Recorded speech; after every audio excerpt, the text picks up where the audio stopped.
Տեր և ուսուցիչ Հիսուս Քրիստոսը ասում է. Երանի խաղարարներին, որովհետև նրանք Աստծո որդիներ պիտի կոչվեն։ Մեր Տեր և ուսուցիչ Հիսուս Քրիստոսը Ավետարանի մեկ այլ հատվածում հղում է անում Եսայու մարգարեությանը, ասելով, որ պիտի լսեք և պիտի չիմանաք, պիտի նայեք և պիտի չտեսնեք։ Եվ մեր Տեր ուսուցիչ և Հիսուս Քրիստոսը հորդորում է ապավինել նախախնամությանը։ 2025 թվականը շատ կարևոր տարի է Հայաստանի Հանրապետության համար, որովհետև իր 34-ամյա անկախության մեջ առաջին անգամ մենք կարող ենք ասել, որ խաղաղություն է հաստատված։ Հայաստանի Հանրապետությունը իր պատմության մեջ առաջին անգամ ապրում է խաղաղության մեջ։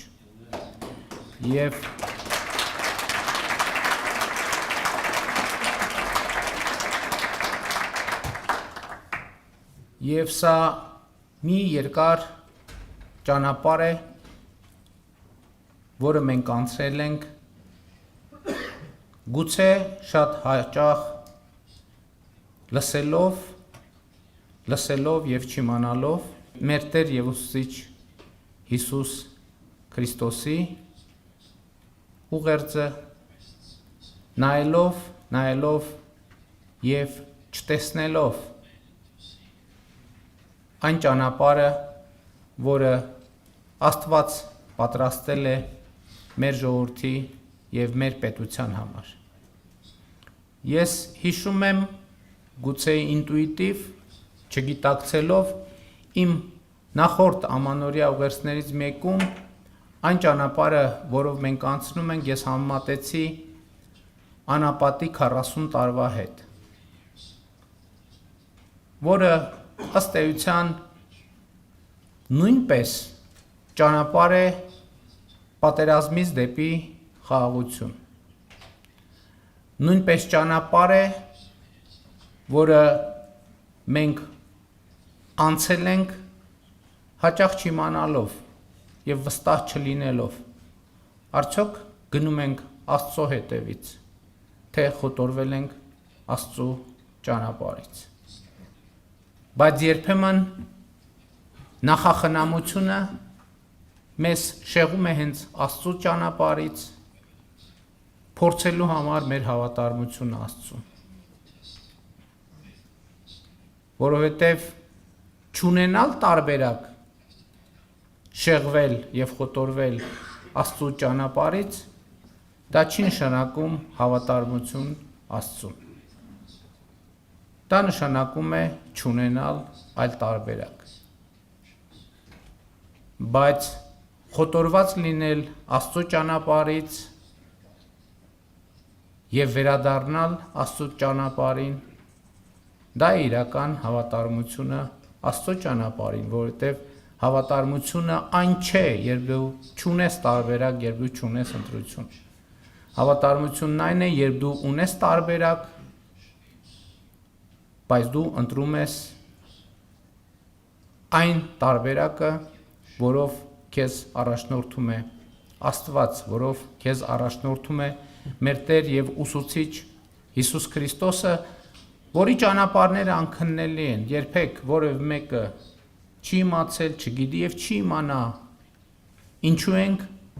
մենք գնում այս կամ այն ճանապարհով, որովհետև երբեք և որևէ մեկը չի կռահել, չի կռահում և չի կռահի Աստծո մտահղացումը, որովհետև Աստծո մտահղացումը անըմբռնելի է, մանավանդ մարդու համար, որը լսում է ու չի իմանում, նայում է և չի տեսնում։ Բայց ես ուզում եմ հղում անել այս ամբիոնից հնչեցված մտքին պետության կառավարման եւ Աստվածաշնչի կապի վերաբերյալ, որովհետեւ կարծում եմ, որ այն ինչ վերաբերվում է անհատին, նույնը վերաբերվում է նաեւ պետությանը։ Եվ կարծում եմ շատ էական է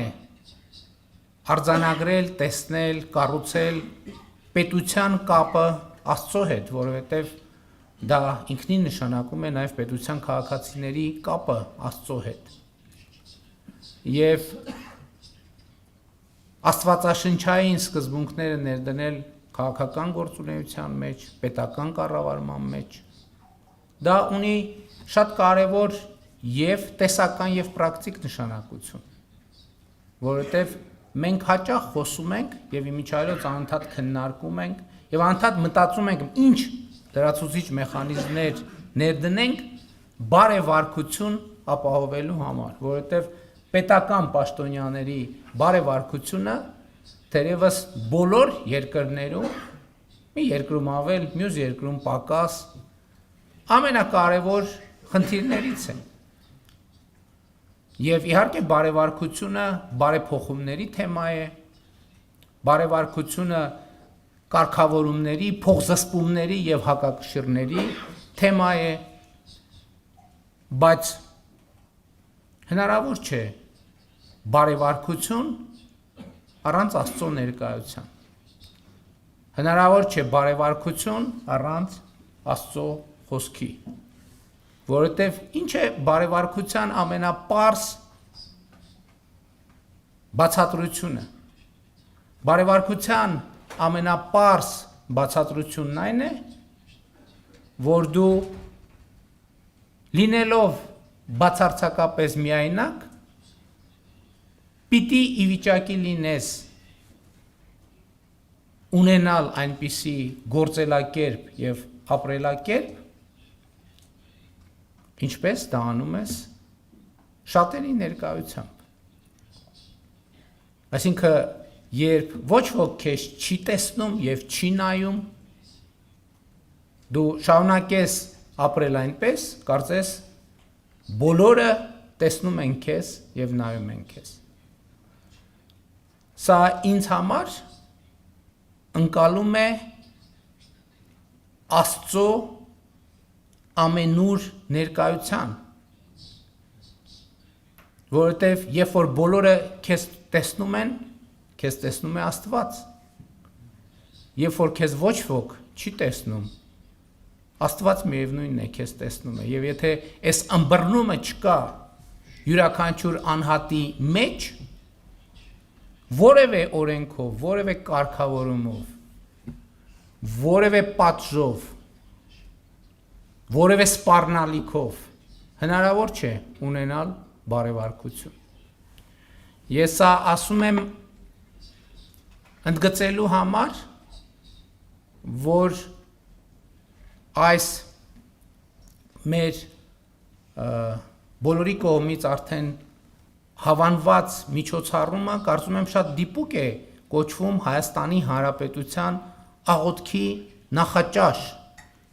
որովհետև այո, սա Աստծո եւ մարդու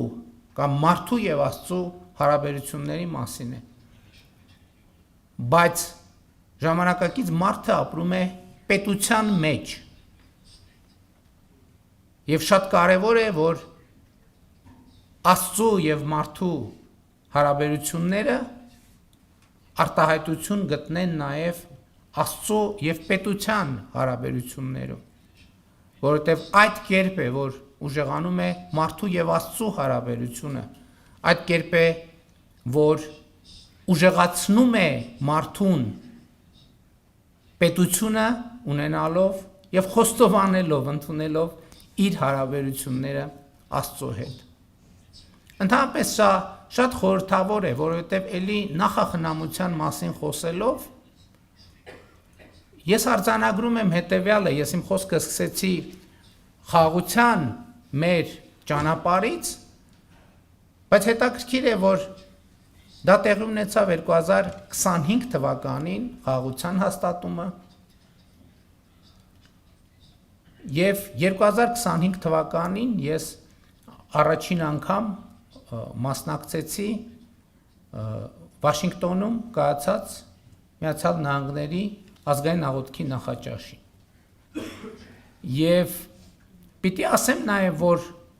ես շատ վստահ չէի, թե արդյոք ճիշտ եմ վարվում, որ ժամանակը ծախսում եմ, այ ճանապարհը երկար է, հասկանալիորեն,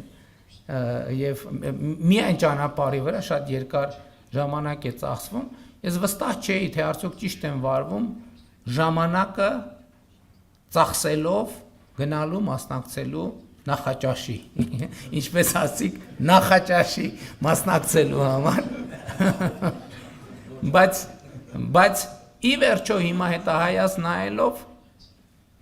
թերևս այդտեղ ինչ-որ նախախնամություն կար, որովհետև հենց այդ այցը Միացյալ Նահանգների մայրաքաղաք շատ էական դեր ունեցավ հետագա քաղաքական գործընթացների եւ հենց բուն խաղաղության գործընթացի համար եւ ըստ էության խաղաղության գործընթացը հիմա երկու աղոթքի նախաճաշերի միջև տեղի ունեցած իրադարձություն է փետրվարին տեղի ունեցած աղոթքի նախաճաշի եւ նոյեմբերին տեղի ունեցած աղոթքի նախաճաշի միջև։ Եվ սա ես չեմ կարող մեկնաբանել, ես ընդամենը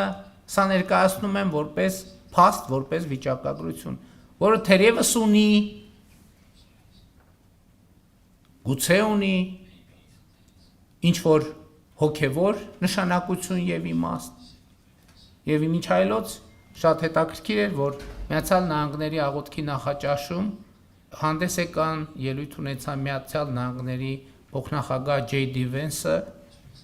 որի հետ ես հենց այցի շրջանակներում հանդիպումներ ունեցա եւ շփումներ ունեցա, հետո ելույթ ունեցավ Միացյալ Նահանգների նախագահ Դոնալդ Թրամփը, որը հետագայում պիտի վճռական եւ առանցքային նշանակություն ունենար Հայաստանի եւ Ադրբեջանի միջև խաղաղության հաստատման գործում, դա ենթադրում եմ բոլորը տեսել եք, ես այդ մասին այլ մանրամասներ ներկայացնելու պատեհություն չեմ տեսնում, նրանք ովքեր չեն տեսել ամենայն դեպս տեղեկատվությունը հրապարակային է, եւ ես հիշում եմ այն ժամանակ, երբ դեռ պարզ չէր, թե ինչ կարող էր լինել, ինչ ուղղությամբ կգնային process-ները, այդ ժամանակ էր, որ ըստ էության ձևավորվեց կամ տարբեր տեղերում խմորված եւ մտածված այդ գաղափարը տարբեր մարդկանց կողմից ինչ որ մի կետում դիպվածով հանդիպեց, որ այսինքն խաչվեցին գաղափարները եւ մարդիկ, ովքեր առանձին գուցե մտածել էին, իսկ գուցե Հայաստանի Հանրապետությունում էլ արժե աղոթքի նախաճաշ ունենալ, որովհետև ես երեք փորձեցի ասել, ինչով ինձ ցնցեց այդ միջոցառումը, որին մասնակցելու վստահություն ես ամենևին չունեի։ Դա ինձ օգնեց հասկանալ, որ այո մարդիկ կարիք ունեն պարզապես իրենց հոգևոր զգացմունքների, փորձի, պատմությունները պատմել եւ կիսել։ Կարիք ունեն Աստծո հետ, Հիսուս Քրիստոսի հետ կամ նրանք ովքեր այլ կրոնների հետևորդ են, իրենց փորձը կիսել մարդկանց հետ եւ դա նախ հոգևոր պահանջմունք է եւ հետո ինչ որ առումով ծառայություն է Աստծուն, որովհետեւ Աստծուն ծառայության ամենակարևոր օրինակը Աստծո խոսքը տարածելն է։ Եվ ինչ այլոց, այստեղ խոսվեց կապ չունի թե ինչ լեզվով, որովհետեւ կարևոր է խոսել Աստծո լեզվով։ Կարելի է խոսել հայերեն եւ չխոսել Աստծո լեզվով, կարելի է խոսել անգլերեն եւ չխոսել Աստծո լեզվով, կարելի է խոսել արաբերեն եւ չխոսել Աստծո լեզվով։ Բայց կարծում եմ, այստեղ ներկա բոլոր մարդիկ իրենց ներկայությամբ հենց դա են ընդգծում, որ ինչ լեզվով էլ խոսեն, իրենց մղումն է խոսել Աստծո լեզվով եւ երբեմն Աստծո լեզվով ասածը նույնիսկ թարգմանության կարիք չունի։ որովհետև Աստծո լեզուն առաջին հերթին հոգու եւ հոգեվոր հաղորդակցության մասին է։ Կարելի է ուղղակի տեսնել խոսողի դեմքը, աչքերը, հետևել նրա ժեստերին եւ հասկանալ, խորությամբ հասկանալ եւ լսել եւ իմանալ, թե ինչ է նա ասում, նայել եւ տեսնել, թե ինչի մասին է նա խոսում, քերականական իմաստով կամ լեզվաբանական իմաստով, չհասկանալով բառերը եւ տվյալ լեզվի շարահյուսությունը, բառերը եւ այդպես շարունակ։ Եվ ես ուզում եմ բոլորի շնորհակալություն հայտնել նախ բոլոր այն հայաստանցիներին, ովքեր եկել են, մասնակցում են այստեղ ներկա են Աստծո լեզվով խոսելու համար եւ ուզում եմ շնորհակալություն հայտնել բոլոր մեր այն հյուրերին, ովքեր եկել են Հայաստանում Աստծո լեզվով խոսելու համար, դա մեծ պատիվ է ինձ համար։ Եվ մեծ պատիվ է առիթ ունենալ խոսելու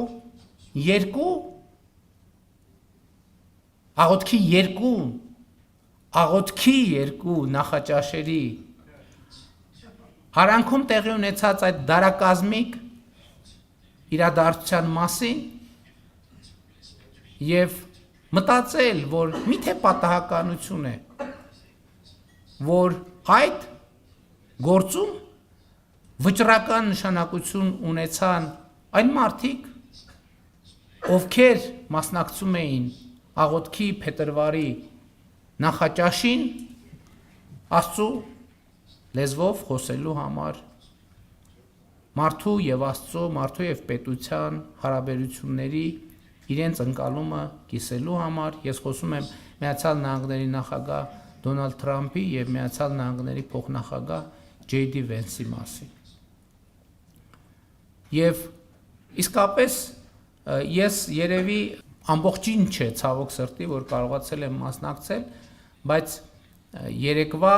իմ անցկացրած ժամերը այս ձևաչափում, այսօրվա իմ անցկացրած ժամանակը այս ձևաչափում շատ մեծ հոգևոր լիցք եւ էներգիա է տալիս փորձելու շարունակել այն ճանապարհը կամ փորձելու վերը ստուգել եւ փորձելու վերստուգելուց հետո համոզվելուց հետո փորձելու հավատարիմ լինել այն ճանապարհին, որով մեզ բոլորիս, ինձ, մեզ, մեր կառավարությանը, մեր պետությանը, կառավարող թիմին, ընդհանրապես մեր երկրի բոլոր քաղաքացիներին համոզված լինել, որ մենք բոլորս քայլում ենք այն ճանապարհով, որով մեզ առաջնորդում է Աստված, եւ կարծում եմ հենց խաղաղության ճանապարհը այն ճանապարհն է, որով մեզ առաջնորդում է Աստված, հեշտ չի գնալ, իհարկե հեշտ չի գնալ այդ ճանապարհով, բայց նաեւ մեր Տեր եւ Ուսուցիչ Հիսուս Քրիստոսը ասում է մտեք նեղ դռնով, որովհետև ինչքան լայն են դռները, այդ լայն դռները տանում են դեպի կործանում, որքան նեղ է դուռը, այդ նեղ դռնով մտնելը տանում է դեպի փրկություն։ Իհարկե շատ դժվար է հավատալ, գիտեք, շատ դժվար է հավատալ դրան, բայց անքննելի են Աստծո գործերը եւ Աստծո ճանապարհները։ Եվ պիտի ուղիղ ասեմ եւ խոստովանեմ, որ շատ երկար ժամանակ մենք քայլում ենք նեղ դռնով եւ նեղ ճանապարհով եւ այս օրերին, վերջին ամիսներին ինձ առաջին անգամ համակել է այն միտքը, որ նեղ դռնով մտնելով, նեղ ճանապարհով քայլելով մենք ի վերջո հասել ենք մի մեծ եւ լուսավոր ճանապարհի, որտեղ Աստծո առաջնորդությունը ակնհայտ է։ Եվ աղոթքի նախաճաշի կամ աղոթքին իմ ներդրումը ունենալու համար ես ուզում եմ ձեզ դիմել Սաղմոսով կրկին, իհարկե 31-րդ Սաղմոսը արդեն այստեղ հիշատակվեց, բայց ես չգիտեի, ես նախապես էի պլանավորել, որ 31-րդ Սաղմոսով պետք է ավարտեմ այսօր իմ ելույթը եւ Սաղմոս համար 31 ներված լինելու երջանկությունը, Դավթի իմաստությունը։ Երանի նրան ուն մեղքերին թողություն տրվեց եւ ում բոլոր հանցանքները ծածկվեցին։ Երանի այն մարդուն, որին Տերն այլևս մեղավոր չի համարում եւ որի բերանում նենգություն չկա։ Ես լռեցի եւ իմ բոլոր ոսկորները մաշվեցին ամեն օր գիշեր ցերեկ Աստծուն կանչելով։ Քո ձեռքը ծանրացավ իմ վրա։ Ես կրկին ընկա թշվառության մեջ, քանզի փշերն ինձ ծակեցին։ Մեղքերս քեզ ցույց կտամ եւ անօրենությունս չեմ թաքցնի քեզնից։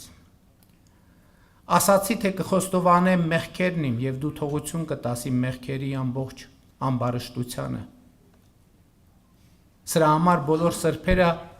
հարմար ժամի աղոթքի կկանգնեն քո առջև եւ սաստիկ ջրհեղեղի ժամանակ նրանց ոչինչ չի պատահի։ Դու ես իմ հենարանն այն նեղության մեջ, որ շունչս պատեց։ Ով ցնծություն ինձ, փրկիր ինձ նրանցից, ովքեր պաշարեցին ինձ։ Քեզ կիմաստացնեմ եւ խելամիտ կդարձնեմ քո ընթացած ճանապարհին եւ աչքերս վրատ կպահեմ, ասում է Տերը։ Մի եղեք ձիերի եւ ջորիների պես, որոնք գիտակցություն չունեն։ Սանձով ու պախուրցով պետք է նրանց կզակը ճմլել, որ չմոտենան քեզ։ Շատ են մեղավորների տանջանքները, բայց ովքեր իրենց հույսը դնում են Տիրոջ վրա, Տիրոջ ողորմությունը կպարուրի նրանց։ Ուրախ եղեք եւ ցնծացեք Տիրոջով, ով արդարներ։ Պարծեցեք բոլորդ, որ ուղիղ եք սրտով։